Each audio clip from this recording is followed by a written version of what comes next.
Silopo, silopo.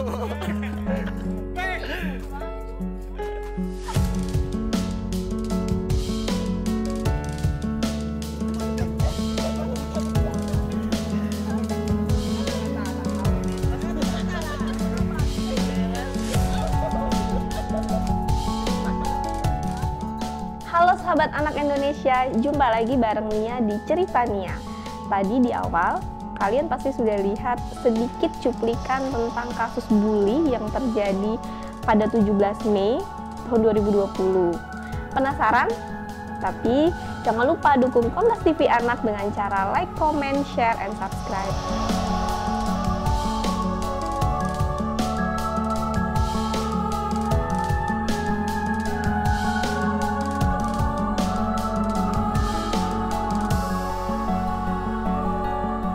Sahabat anak Indonesia, kita kali ini akan bercerita tentang sebuah kasus yang terjadi di Kabupaten Pangkep, Sulawesi Selatan.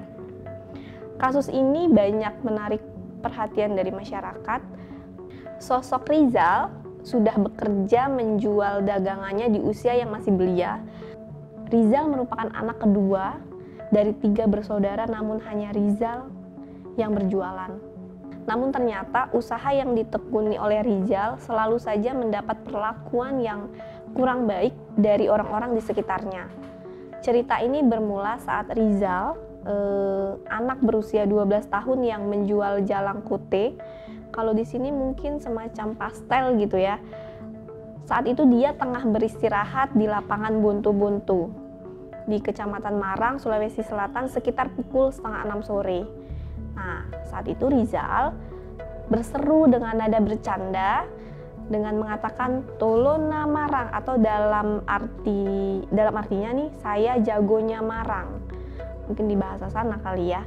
Jadi ucapan Rizal tersebut akhirnya didengar oleh Firdaus dan teman-temannya yang berada tidak jauh dari Rizal. Saat Firdaus mendengar ucapan dari Rizal, dia langsung datang menghampiri Rizal dan menegurnya dengan mengatakan magawetu, yang artinya ada apa itu. Kemudian tindakan yang dibuat oleh Rizal membuat Firdaus akhirnya kesal. Firdaus pun kemudian memukul bagian belakang Rizal dan mendorongnya ke lapangan hingga tersungkur.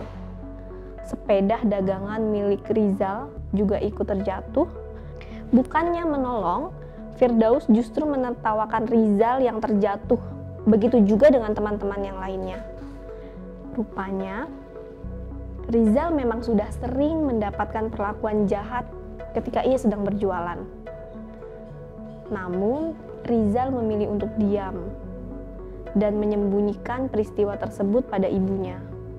Setelah mengalami bully, saat itu Rizal kembali ke rumah tanpa membawa uang hasil dagangannya. Saat di rumah, Rizal mencium adiknya yang masih berusia 2 bulan dan mengatakan bahwa dirinya sebagai kakak belum bisa membawa uang untuk membelikan susu adiknya. Mendengar hal tersebut, sontak ibunya, Dahlia, mengatakan apa yang terjadi. Namun Rizal lebih memilih untuk menutupi apa yang dialami dan mengatakan dengan tidak terjadi apapun pada dirinya. Sebelumnya, sudah ada yang melaporkan pada keluarga Rizal bahwa Rizal sering diganggu ketika sedang berjualan. Namun, menurut orang tuanya sih, mereka sudah melarang Rizal untuk berjualan. Namun, Rizal justru menangis dan berjualan secara diam-diam tanpa sepengetahuan ibunya. Sikapnya yang tegar membuat masyarakat justru lebih terenyuh lagi.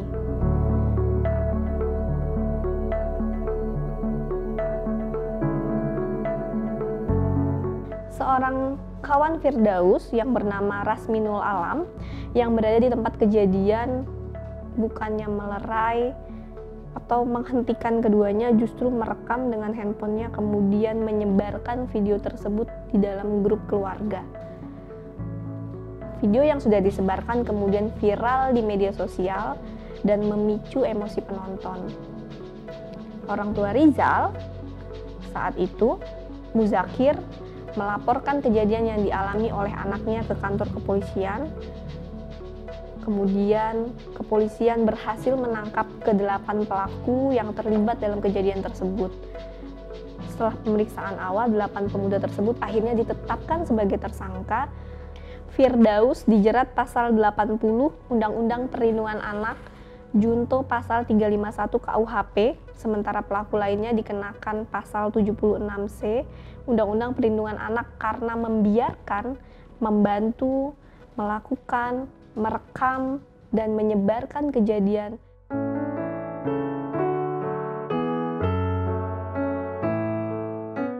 jadi bully nih yang dialami oleh Rizal memang menjadi satu kasus yang terlihat di antara ribuan kasus lainnya yang memang sering terjadi di sekeliling kita.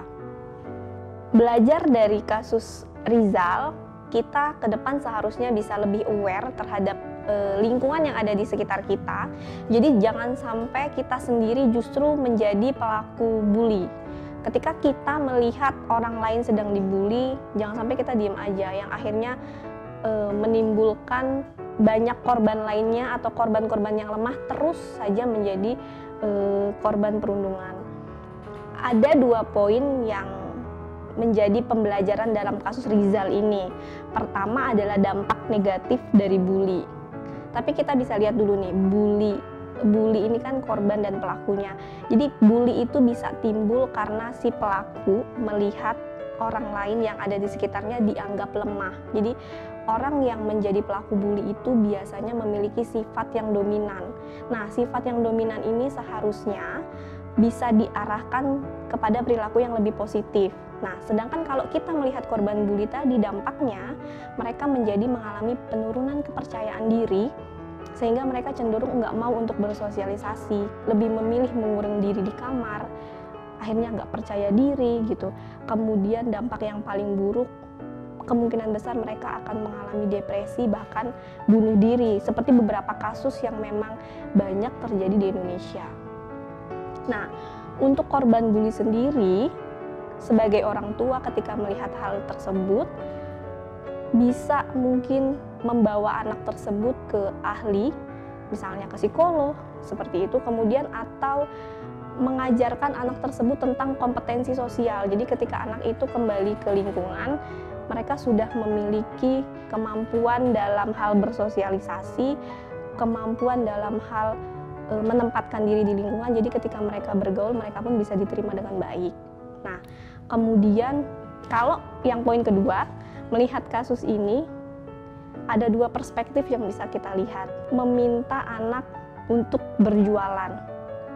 Ketika memang dalam keluarga tersebut dalam kondisi ekonomi yang menengah ke bawah, jika memang benar anak tersebut diminta untuk membantu ekonomi dengan cara berjualan, menurut beberapa tokoh atau ahli dalam dunia perlindungan anak, itu tergolong dalam eksploitasi anak.